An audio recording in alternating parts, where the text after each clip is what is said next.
नमस्कार, मी निसर्गप्रेमी संदीप खाडे. स्वागत आहे तुमचं नवीन व्हिडिओमध्ये. तर आज तुमच्यासाठी खास डोंगराची काळी मैना, तिला आपण करवंद असं बोलतो. तर सध्या उन्हाळ्याचे दिवस चालू आहे, सध्या फेब्रुवारी महिना चालू आहे.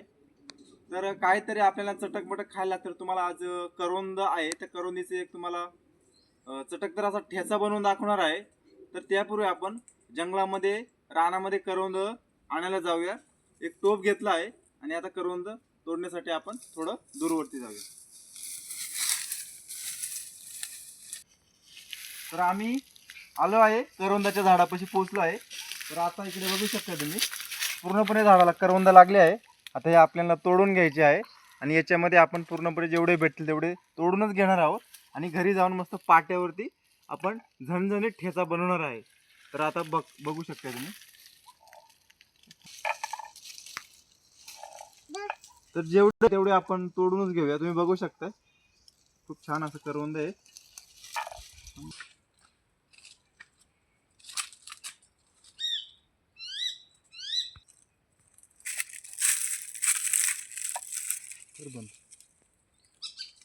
तर एवढे आपल्याला करवंद भेटले आहे.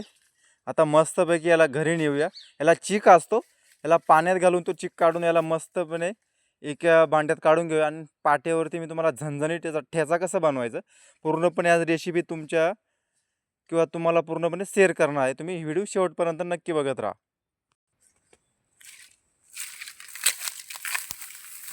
तर त्यांना आपण घरी आणलं आहे, पाणी टाकून जो चीक असतोय तो आता आपण धुवून घेऊया. बा तर धुवल्यानंतर हा चीक निघून जातोय.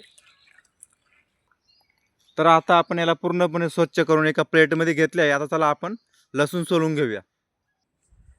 करवंदाचा ठेचा बनवण्यासाठी आपल्याला 7-8 हिरव्या मिरच्या आणि लसूण ह्या गोष्टी लागणार आहेत. तर याला आता आपण पाट्यावरती मस्तपणे हे सगळं एकजीव करून ठेचून घेऊया. तर पाटा आपण स्वच्छ असं धुवून घेतला आहे. तर आता आपण जे करवंद आहेत ते पाट्यावरती टाकून घेऊया. तर पहिल्यांदा आपण करवंद पाट्यावरती टाकून घेऊया. तर दगडाचा वरवटा असतोय त्याच्या सहाय्याने आपण अशा प्रकारे करवंद पाट्यावरती ठेचून घेऊया. नंतर लसूण घालून त्याला पण ठेचून घेऊया मस्त प्रकारे. आता हिरवी मिरची घालून ते पण याला ठेचून घेऊया वरवड्याच्या सहाय्याने. झणझणीत हा ठेचा बनणार आहे. दिसायला तो खूप असा अप्रतिम आणि छान सुंदर दिसायला लागला आहे. तोंडाला माझ्या पाणी सुटलंय. आम्ही ज्यावेळेस छोटे छोटे असताना लहान असताना ना ह्या गोष्टी खूप खाल्लेल्या आहेत. तर हे आपण विसरू नये, तर त्याच्यासाठी हा व्हिडिओ बनवायचं मूळ कारण आहे. ह्या गोष्टी आपण जर विसरलं तर येणाऱ्या पिढीला ह्या गोष्टी समजणार नाही. जे आपण पूर्वी सगळ्या गोष्टी करत होतो त्याचा विसर पडू नये, त्यासाठीच खास हा व्हिडिओ. ठेचा बघून अगदी माझ्या तोंडाला पाणी सुटलंय. कधी एकदाचा ठेचा बनेल आणि कधी खाईल असं झालंय. थोडं चवीनुसार मीठ घालून घेऊया ठेच्याला चव यायला आणि आता थोडं घसरून घेऊया. दुसरं म्हणजे ही जी करवंद आहेत ना याचा लोणचा पण खूप छान असं होतो. आपण करवंद तोडून आणून त्याला स्वच्छ धुवून त्याचा बी काढून जो बाजारातला मसाला असतो ना तो आणून त्याला आपण फोडणी देऊन लोणचा बरणीमध्ये भरून मॅरिनेट होण्यासाठी 4-5 दिवस ठेवून एकदा तो मिक्स झाल्यानंतर तो खायला पण खूप छान लागतो. तर ह्या करवंदापासून अनेक रेसिपी कधी कोणी याचे कढी पण बनवत असते. खायला सगळ्याच गोष्टी खायला खूप चविष्ट अशा लागत आहेत. तर तुम्ही पण बाकीच्या जाऊ द्या, पण जो ठेचा आहे हेच बघून तुम्ही ही रेसिपी नक्की एकदा ट्राय करा. खायला खूप सुंदर लागते. बघू शकता ठेचा तयार आहे. तर याला आपण प्लेटमध्ये काढून घेऊया.